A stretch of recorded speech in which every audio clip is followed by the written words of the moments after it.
ముందుగా అందరికీ జై శ్రీరామ్ సాములు. ఈ హనుమాన్ మాల్‌లో ఏదో మాయ ఉంది సామి. ఎందుకంటే, మా అమ్మ సామి 8, 9కి లేపంగా లేసే నేను, అలాంటిది మబ్బుల్లో 4 గంటలకు లేత్తాన్న. అది గూడా ఎవరు లేపకుండా. మబ్బుల్లో 4 గంటలకు లేసి, స్నానం జేసి, బొట్టు పెట్టుకొని దేవుని దగ్గర దండం పెట్టుకున్నా.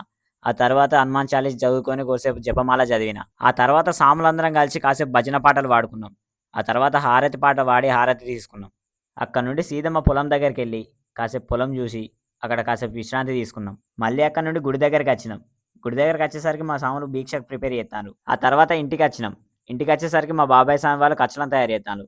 ఇక కాసేపు అక్కడే కూర్చొని ఆ కచ్చలం తయారు చేసుడు చూసినాం. ఆ తర్వాత మళ్ళీ స్నానం చేసి, బొట్టు పెట్టుకొని దేవుడికి దండం పెట్టుకొని కాసేపు ఆడ కూర్చున్నాం. అంతలోపలనే దీక్ష రెడీ అయింది.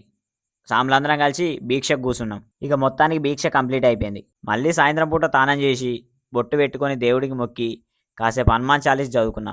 ఆ తర్వాత సాములందరం కలిసి మళ్ళీ భజన చేసినాం. ఓకే సాములు, ఈ రోజుకైతే ఇంతే. రేపటి వీడియోలో మళ్ళీ కలుద్దాం. అంతవరకు జై శ్రీరామ్.